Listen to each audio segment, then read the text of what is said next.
Okay, we're going to go ahead and get started with our 5:20 special meeting. And I'd like to call the meeting to order at this time. And I'm going to turn it over at this time for an election of a treasurer for Ms. Orr.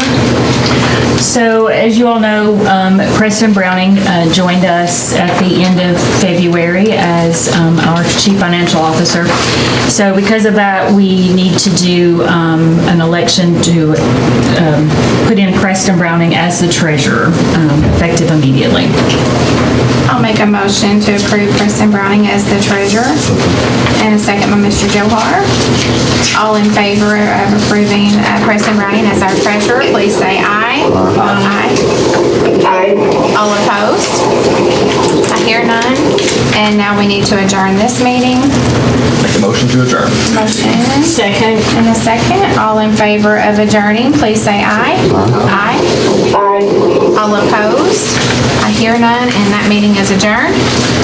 I'm going to now call to order our second meeting, and this is for our Special Finance Corporation. I'll call it to order, and on the agenda is to approve the officers of the Finance Corporation. And Ms. Orr, you want to go over that? Yes. So those officers would be as follows: Stephanie Rager is president, Logan Porter vice president, Contessa Orr secretary, and Preston Browning treasurer. I'll need a motion to approve. So moved. Motion by Ms. Yount, second by Mr. Johar. All in favor of approving the officers of the Finance Corporation, please say aye. Aye. Aye. All opposed? I hear none. And we need to also adjourn this meeting. Motion by Mr. Johar. Second. Second by Mr. Porter. All right, all in favor of adjourning, please say aye. Aye. Aye. All opposed? I hear none. All right, we'll go ahead and get started. I'm going to call our regular monthly meeting to order at this time.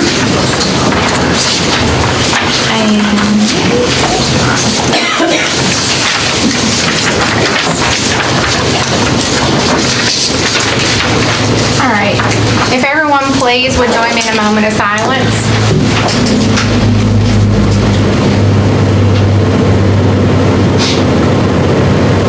Thank you. At this time, would everyone please stand and join me with the Pledge of Allegiance?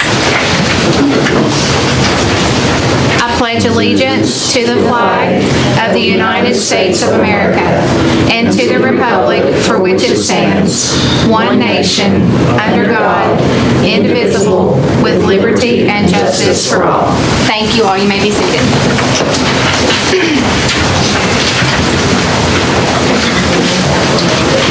Board members, we're down to approving our agenda. I do have one addition to the agenda. I'm going to make a motion to amend the agenda by adding consent item E, which is approval of a leave of absence.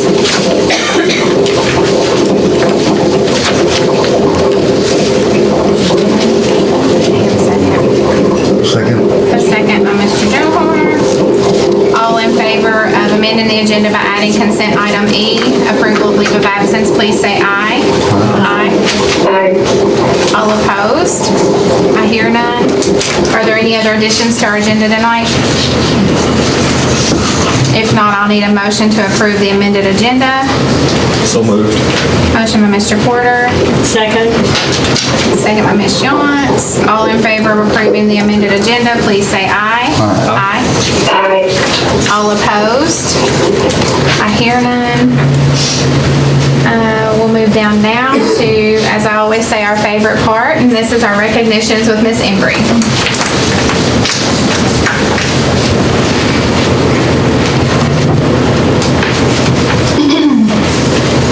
Good evening, board members and guests. I have a couple of high school individuals, students that I'm going to be recognizing this evening. They have done some outstanding work this year. The first individual is a senior at Muhlenberg County High School, and he has been awarded a 4-year scholarship. It's a tuition paid to Murray State University, go Jan, because of what he he was chosen to participate in last summer. Seth Buchanan was selected and attended the Murray State University Commonwealth Honors Academy. This program allows students to earn 6 college credit hours and is a 3-week academic enrichment experience. Seth is no stranger to Muhlenberg County High School. He has performed in several of our drama productions, including one of my favorites this past weekend, the Mamma Mia musical. It was fabulous. Seth is the son of Heather and Bobby Douglas, and as a way of congratulating him on his achievement, I have a certificate that I'd like to present to him. Miss Orr, if you don't mind to come up. Seth, if you'll come up, and we'll clap for him.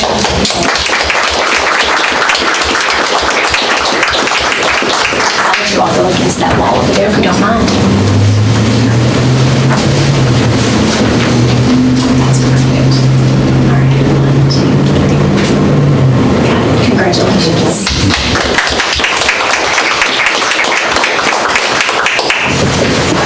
And then the second high school student to recognize this evening, he's a sophomore at Muhlenberg County High School, and he has recently demonstrated the qualities and attributes of our March competency empowered learner.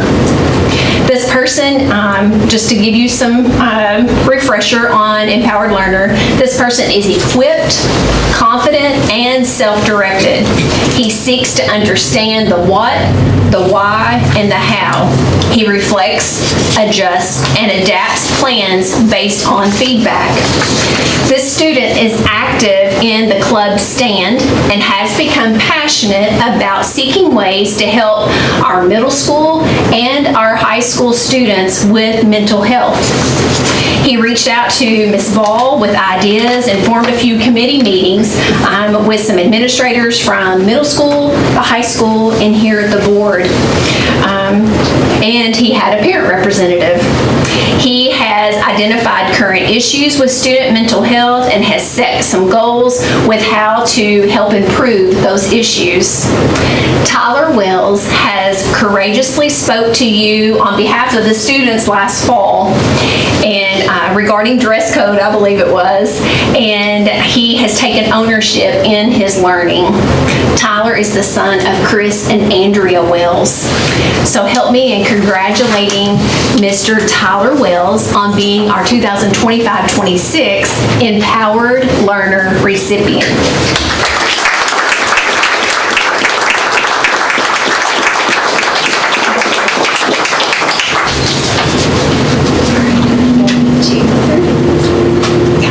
Thank you so much. Good job. That concludes your favorite part, Stephanie. Thank you all. And families, if you all want to meet me out in the hallway, we'll take a few pictures and you can scoot on out.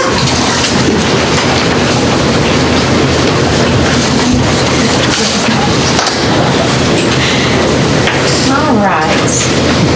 We'll move down now to our treasurer's report, and we'll get used to saying Mr. Browning now.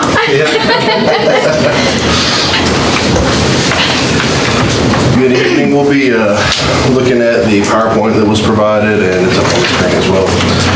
I did change it up just a little bit as far as the reporting, so I'll just kind of explain each part of it as I kind of go through it. But the first page on this will be the bank statement that we'll look at.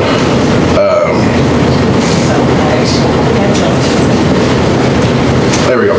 So this will be the balance of month end, and it's just comparing this year's, or this February versus last February. And this just kind of gives you a snapshot of, it should be consistent, and if it's not, there's an explanation for why. So, for example, the reason why that it looks like it was a lot more last February is because there was a bond issued in January of last year, so you still had that revenue from there. So if you take it, and the bond revenue was $4,250,000, so if you subtract that, you're right on track for it normally would be. So that's the first page, just looking at the bank balances. The next page will be the revenues, and this just compares the revenues for all the different funds for this February versus last February. And if you have, also on the agenda was the detailed report, the monthly detail. This is just kind of simplifying that into a non-Unis readable report. But anyway, anyway, so if you look at the revenues, the only one to point out is that the general fund was a little bit lower than last February. And the reason for that was we did receive $130,000 more in tax revenue at that time last year. So there's the revenues. As far as the expenses, we did make some transfers from Fund 2 into Fund 1.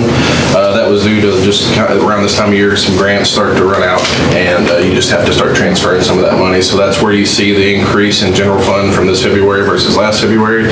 And also you'll see Fund 2 where it looks like there's a lot less expenses. So that was just where those transfers took place there. So that's the only really big thing to go over for the expenses. And then the last couple of slides on this is going to be just breaking down the general fund revenues and also the expenses. For the revenue side of it, we were 83% seat funded in February, 11% taxes, and 4% interest. And you can see all the different avenues there as well. And if you go on the PowerPoint, you can just right click on it, look at edit data, and you can see all the exact totals if you wanted to do that. And last is the expenses. And this is broken down just like that Munis report, but like I said, it's a little bit easier if you look at it. And here it looks, we were about 60% instruction. That was where most of our expenses came in. And usually it's going to be around 50 to 53% instruction on a regular month. But this month, because of those transfers, they were made to those codes for that. So that's why that it looks like it's a little bit higher than usual. So anyway, that's that presentation. Anybody have questions on any of that?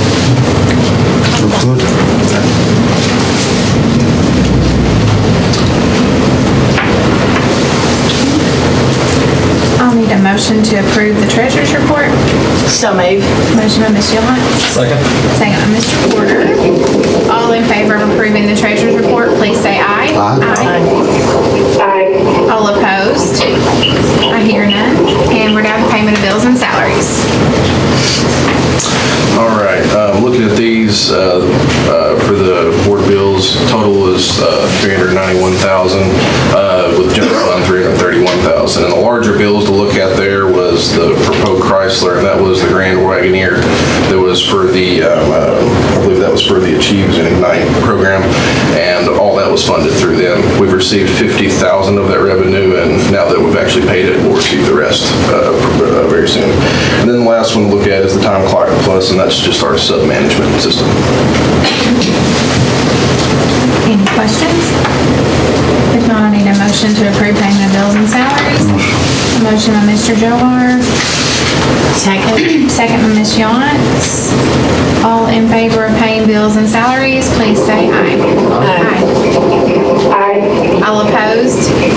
I hear none, and thank you. All right, we're down now to public participation. No, okay, we don't have any. So we'll move down now to our administrative report, to our superintendent report, Ms. Orr. So we'll start with South Elementary. We have Leanne Sherrod and Stephanie Bryant who are going to share with us from the school. That's y'all.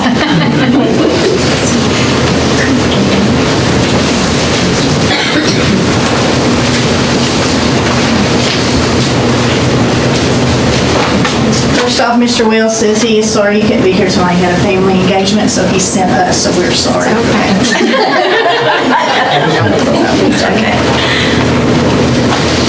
All right, a couple of years ago at South Elementary, Ms. Bryant, myself, and Mr. Wells, we sat down and we wanted to do something different for our school. We wanted a different focus. We wanted to make things more engaging, more exciting, just a really good place for students to be and also the staff to be. So we started doing things like this year we started off our year with a water slide. We've done different silly activities with the kids. We have focused on staff by having a Yoo-Hoo cart. We've had Tom's Coffee come in. So we're just trying to create an environment that is enjoyable for everybody. One of those things that we have done is we're here to talk about our house system, and Stephanie's going to talk about that. Our house system is something that we are incredibly excited about. All right, right. A few years ago, we just kind of noticed a lot of disconnect among staff, students. So we were like, what can we do to bring everyone together? Be more of a family. So we kind of modeled after the Ron Clark Academy house system, where basically the students and staff are all grouped into families, houses. But we took our own spin on it and focused our names around like the sun. We've got the heat, the flares, the clips, and the rays. And each house we tied to the profile of the learner competencies. You all can see that there. Trying to challenge the students not to just read the posters of their profile, but be more actively involved and bring it to life. And we're in the process of doing a great job. Yeah, absolutely. What it's meant, the difference in our activities, and I would tell you, you can look at our Facebook page to see the things that we're doing, but also when you look at our school climate right now, it's energy, and we're tired. We're old and we're tired, but what we are doing is making a huge difference in our staff, how they are, it seems, happy, the engagement with the students. Some of the activities that they do, they get house points. So the houses have a 5th grade, 4th grade, 3rd grade, 2nd grade, kindergarten. Each house has one of those members within it. And so they get points. They get points for collaborating with other grade levels. They get points for activities that they do. We are able to incorporate global game changers, all of the activities and initiatives that you guys talk about and that you guys approve that you want to see in schools. We are able to put those within our house system.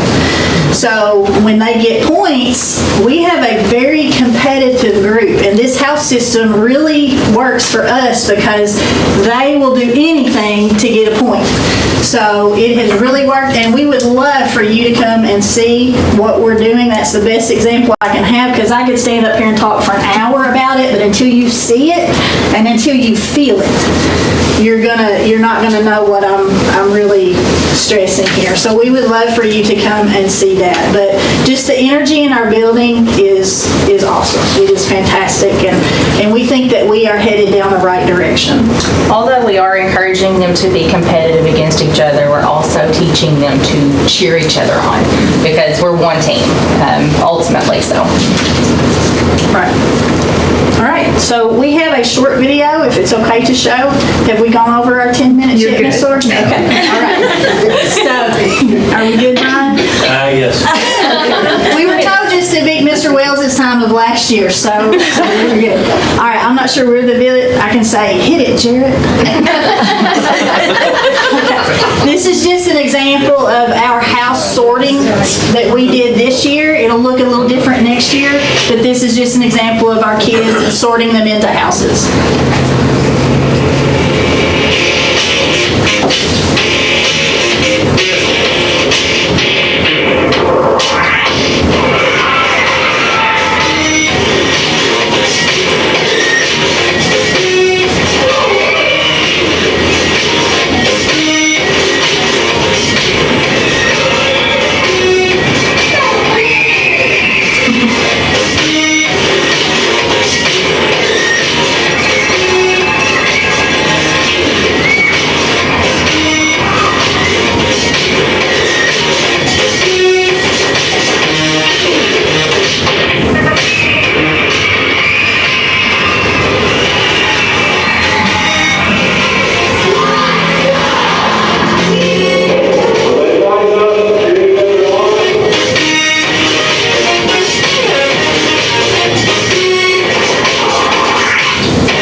So where we're headed next year, and this is the end of it, next year, our primary kindergarten kindergarten, first and second, will be our sun houses that we have this year, and then our grades 3, 4, 5 will adopt the Ron Clark Academy houses that are named, they have different names that mean different things, but we're going to cooperate and do things together and use a combination of the two types of houses. So, that's where we are. Thank you all. Thank you.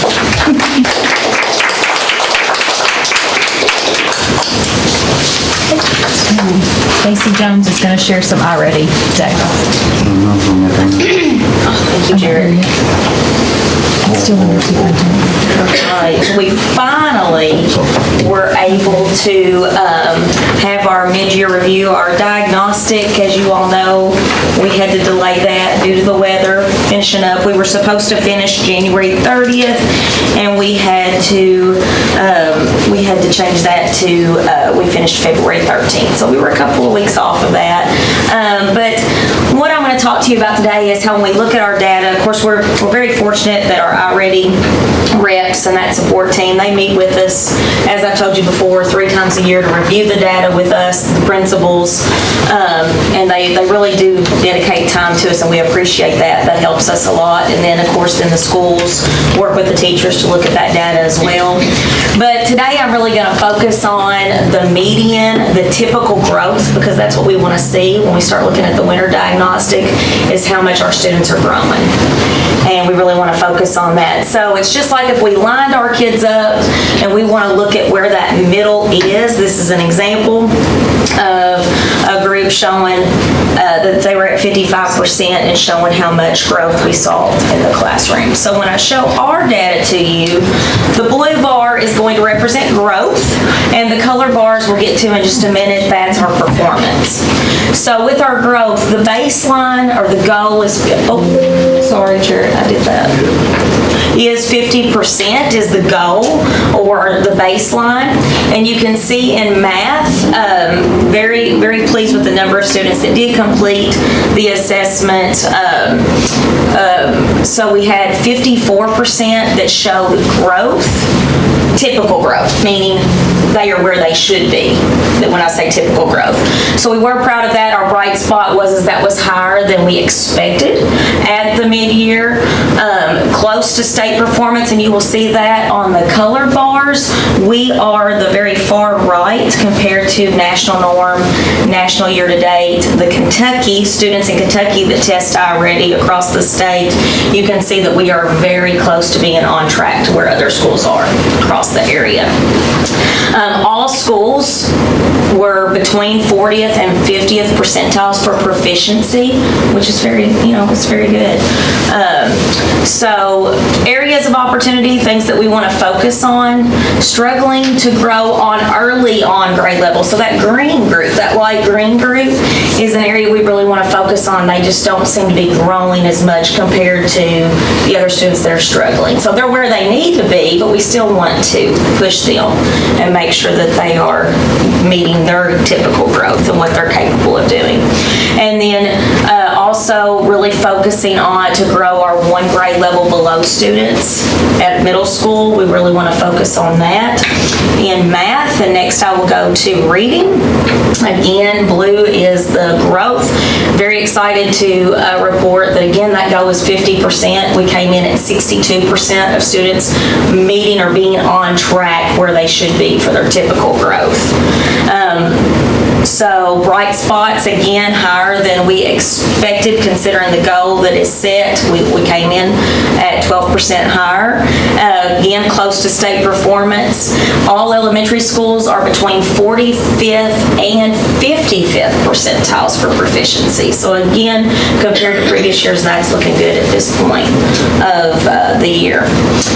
Areas that we do want to focus on is our mid to above grade level students, especially in that that 3rd grade plus group. And evidence is suggesting that we can do more differentiation. We want to strengthen that at the middle school level as well. Again, if you look at our district compared to the state and national performance, we are right close to where we need to be. We still want to push those students. That yellow is they're ready.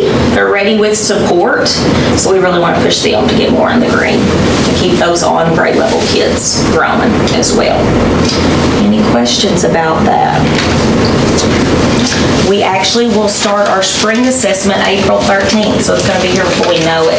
And that's one thing that we're a little close. You know, they really suggest 12 weeks in between, but with our delay in the weather, that's something that we really can't help. But still glad to see that our students are growing. All right. Thank you.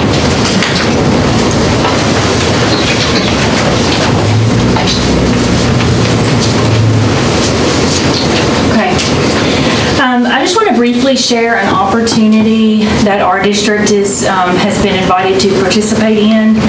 It is called Designing the Future of Education event.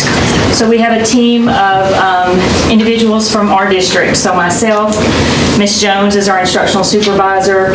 Mr. Blake is representing the elementary schools. Ashley Miller will be representing the middle school.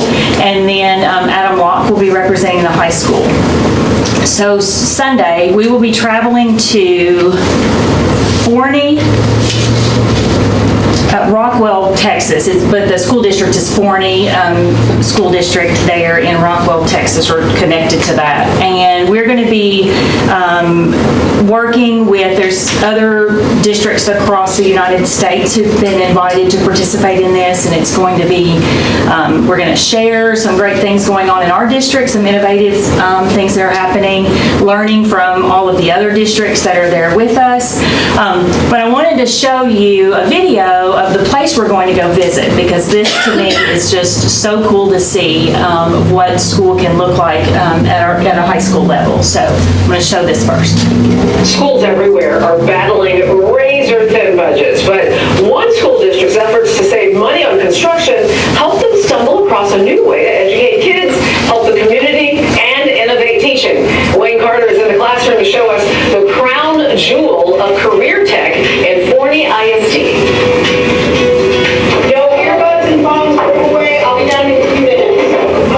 In session and students are immediately out of the door.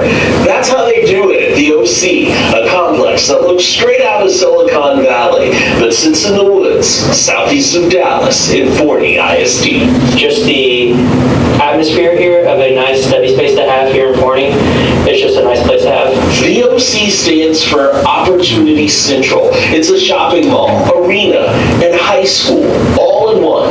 Did you provide excellent examples of customer service today? This is Crabtree. One word, kind of like Prince or Madonna. She's part CEO, part school principal, walking the halls and making sure everyone is on task. Walking on your schoolwork? We both know that's a lie, but I appreciate that. The OC's hallmark class is called Synergy. Students partner up with business owners in the mall and do everything from managed business plans to marketing to new customers. It's not just a barista. They're meeting managers, they're meeting owners of businesses. We have businesses that are $1 million businesses, and high school students are spending time with them. That you cannot put a price on. And as you walk through this facility, it looks a lot like a shopping mall, but with a lot of businesses, you go in the back.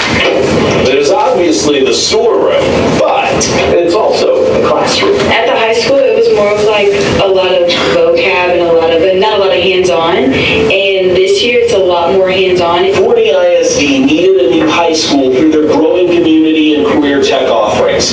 Architects told them building a facility like this would save $100 million in construction costs and generate extra money from the leases in the building. The bus will be leaving in 2 minutes if you ride a Forney High bus. They bus students in from both high schools in Forney, and by moving the career and tech classes here, it freed up more than 2,000 seats in the high schools, solving the space problem students their own space too. It makes it easier because sometimes we get to socialize with people and stuff. The upper floors are a secure school, the lower open to the public, who we found already soaking it in. We went to Forney High School, but it's very different, coming back and seeing all this built and just how different it is. From boutique shops to a barber, floral to food, the students say the learning here is fun, creative, and career-focused. Wayne Carter in the OC for NBC5. So we get to visit that. So I know those of us that are going are so excited to see what that looks like. So I'm going to share with you the presentation that we put together. Still a work in progress, so we're still working on it. But we were given some suggested things to talk about. So we could be looking at new school design, wraparound services, storytelling and education, world of work preparation. And so we chose to go with the world of work and connecting learning to life after graduation. So really, these are the slides that we're going to share, and I will share these with you all after the board meeting. Really what we're doing is sharing what are some things that we're doing at our elementary, our middle, and our high school to expose our students to careers, right? We know that that's been a focus that we've really tried to hit on this year. And so for the elementary school, Mr. Blake kind of talked about some of the things that his STEM class is addressing. And then some pictures, and I know you all saw some of those pictures with his presentation last week, but really kind of showing how our students are being immersed into some activities that connect them at an early age to careers. Then moving to the middle school with those career pathways, with those Paxton Patterson labs. Pictures are going to be dropped in a video that those students are working on. It should be finished up tomorrow, and that video will be dropped in there as well to share what that looks like at our middle school. And then moving on to our high school, talking about the different pathways that we have available. And then the certifications, the experiences our students are able to enjoy, and then our academic opportunities. So we're going to talk fast. We have about a 15-minute window for our presentation, but to be able to share kind of what's going on in our district, but then also learning from other districts across the United States. So it's going to be an excellent opportunity. Then we're also going to be able to, after learning about Opportunity Central and then hearing from the other districts, we're going to have an opportunity to dream. Like what could our district look like? What are some things that could be innovative that we could implement here? So having that team time to come together and really focus on what could be and thinking about that. So we're excited about that. That is Sunday. We leave Sunday and come back on Tuesday night. Fast trip, but lots of learning that are going to happen during that time. So.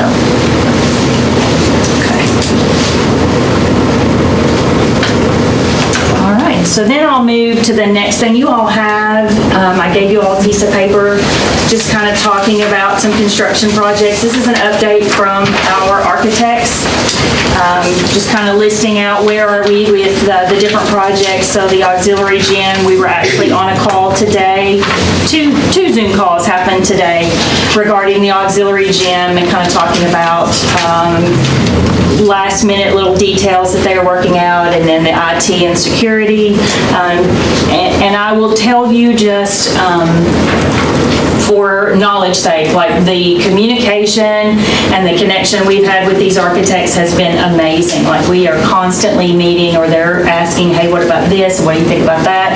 Showing us designs, giving us options. So it's been a phenomenal experience so far. So that's the auxiliary gym, just a little information there. The Early Childhood Center, we were also on a call with Miss Wendy West today, kind of talking about out looking at some outside appearances, giving us some options, and we're going to kind of narrow that down and see, which option we think would work for attaching it to longest.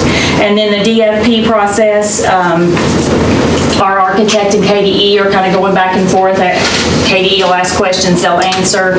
And so hopefully within the next week or two, we should have the first draft back from KDE of our district facilities plan, and then we'll schedule our next LPC meeting. So just a little bit of information about where we are with construction projects. Thank you. All right, and then just a note, our personnel actions have been put into our binders for review, so that will be a part of our minutes as well. And then we'll go down to our attendance and enrollment report. He's not here. Yeah, you're yeah, Alex. I got it. Yeah, we have several that are at the KASA Law and Finance Institute that's happening right now. So that's where Mr. Watkins is. That's where Mr. Lyle was. He ran back. So he drove back tonight. But just a few notes. You all have that attendance report in your packet of information. But he did want to point out that this was our lowest attendance month, but some of the districts around us, were falling around 80% or lower, and we never dropped below 90%. So while it was a low month for us, we fared pretty well, trying to avoid that sickness. Job Corps enrollment continues to rise, as well as the Renaissance Move program. And elementary leader for the month is South Elementary. Upper grades leader was the high school, so Muhlenberg County High School at 92.4%. And then our district attendance, 92.1%, and then our enrollment is 4,064. Thank you.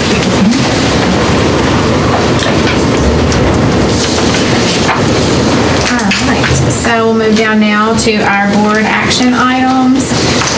Item A is to approve community eligibility provision for food service for 26-27 year. Ms. Baker.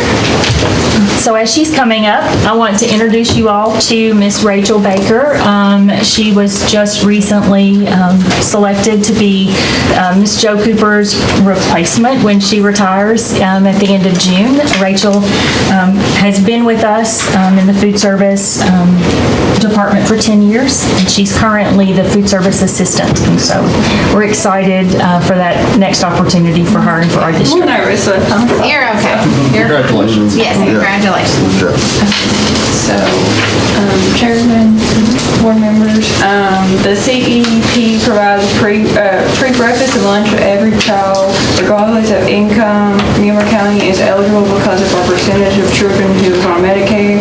Food stamps are foster children. It's a federal funded program, and at no cost to the district. Because we are severe in need, we also get an extra 6% reimbursement. And I recommend we approve the CEP for food service for 26-27 year. I'll make a motion to approve. Second by Mr. Johar. All in favor of approving the community eligibility provision for the food service for the 26-27 year, please say aye. Aye. All opposed? Hear none. And item B is to consider approving the summer feeding program for the summer 2026. Board members, the food service department for Muhlenberg County Board of Education would like to continue to do summer feeding this year for our children in our county. The agenda item formally approved the program for 2026. I recommend the board approve.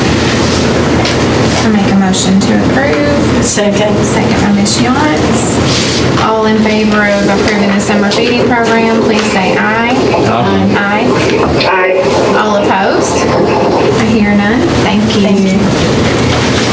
Item C is to consider consider updated board procedure 01.6 AP.2. Mr. Lau. Thank you, Chairman, regular board members. This is an update to our board procedure, 01.6 AP2. It is a procedure, so it only requires one reading, and it is an update to the language. And just to be fully transparent, this procedure in the past has had blank lines to where we should have been filling some information in, and so we have filled those blanks in, as you see in red. This is our procedure for open records request. So basically, all of our records are housed here. They can come here to get that. They would report to the secretary to the board, which would be Miss Bridget Wells. And then we have actually, thanks to the tech department, have created an email just for open records. And the good thing about that is it will go to Contessa and it will go to Bridget. So two eyes are on that at all times. It also coordinates with the regular email, so it's not in a separate email that they have to check. So that is the update to that procedure, and I would recommend that the board consider updating Board Policy 01.6 AP2.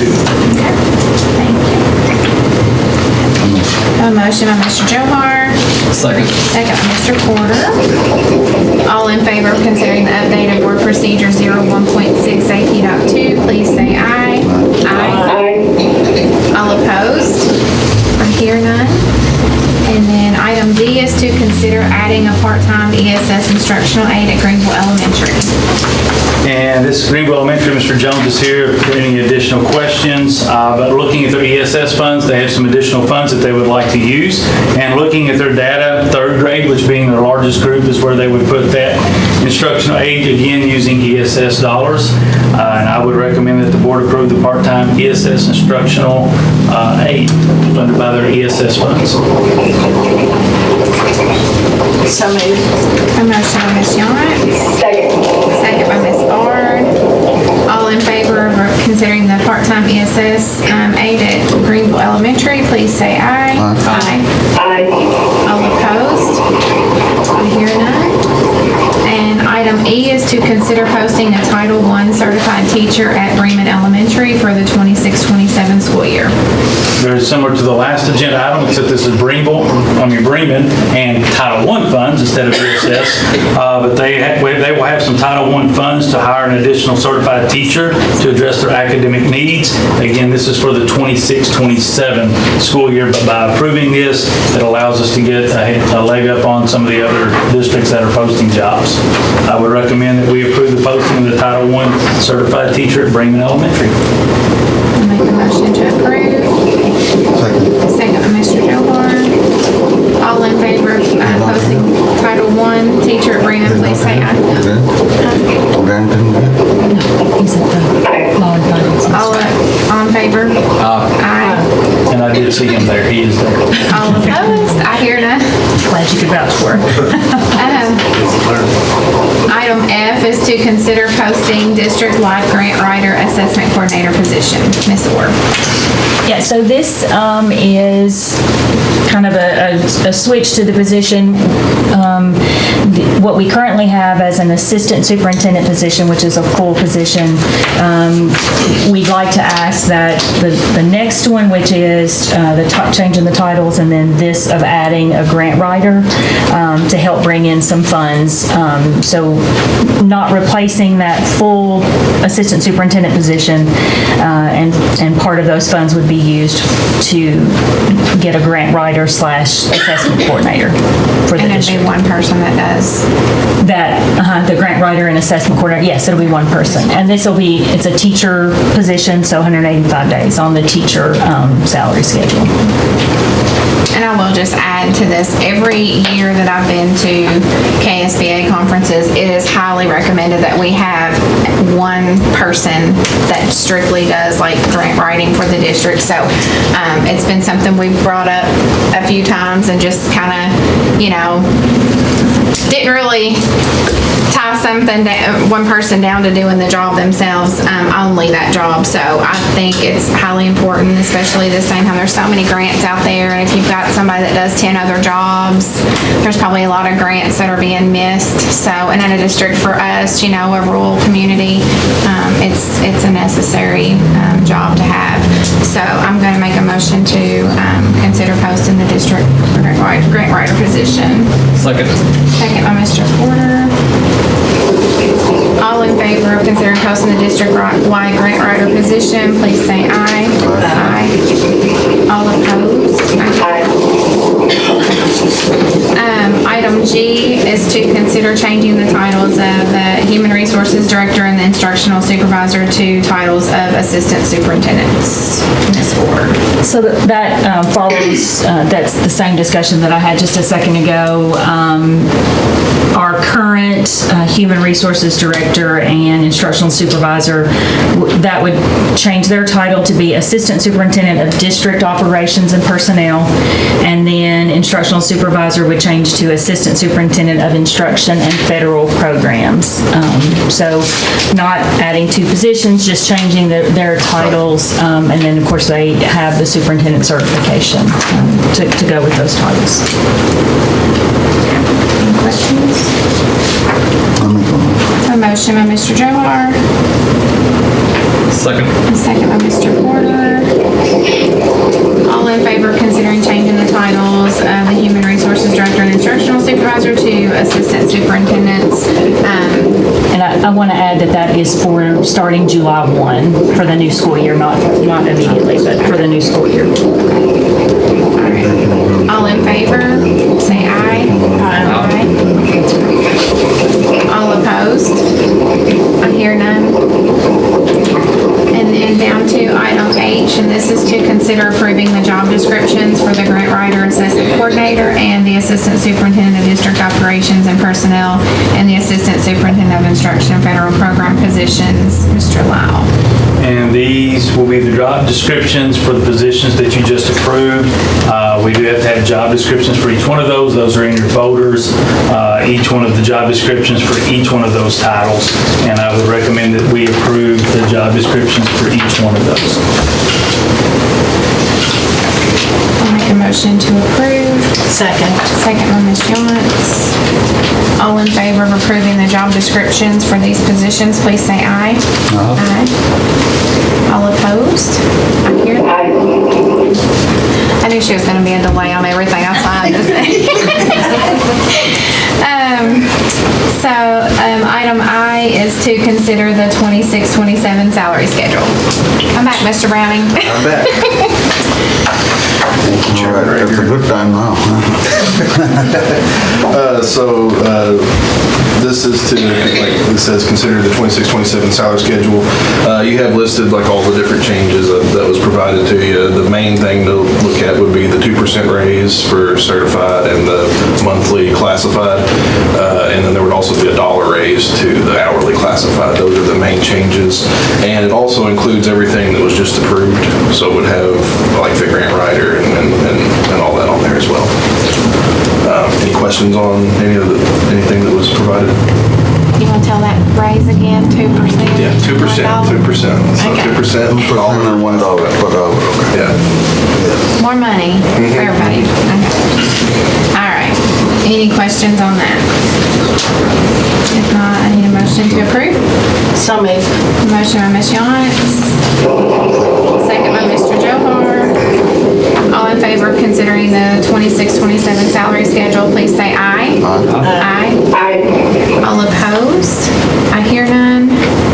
And we are down to item J, and this is to consider the SFCC fiscal year 26 KETS second offer of assistance. Yes, so probably used to seeing these, but all this is they're giving us money and we have to match it with general fund dollars, but we're going to use it anyway, so we might as well get some from them. So, any questions? Make a motion to approve. Second. Second by Mr. Porter. All in favor of considering the second offer of assistance SFCC funds, please say aye. Aye. Aye. All opposed? I hear none. And is to approve student accident insurance for the fiscal year 27. This is another yearly approval. This year it came in at, or Hartford came in at $39,121.75. That's who we're currently with, so this will be a renewal, but it's also a $15,000 decrease from last year, which in the insurance world, that's a big deal. So so saving $15,000 and they don't have my insurance very often. Have a motion? So moved. Motion by Ms. Yonts, second by Mr. Johar. All in favor of approving the student accident insurance for the fiscal year 27, please say aye. Aye. All opposed? I hear none.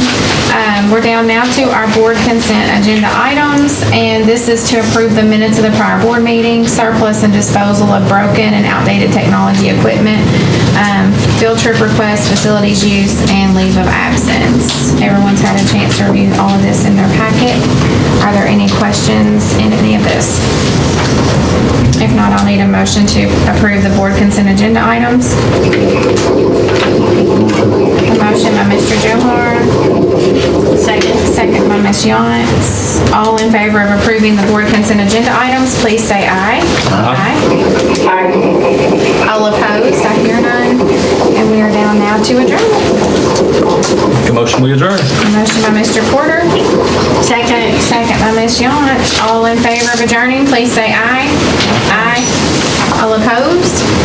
I hear none, and we are adjourned. Thank you.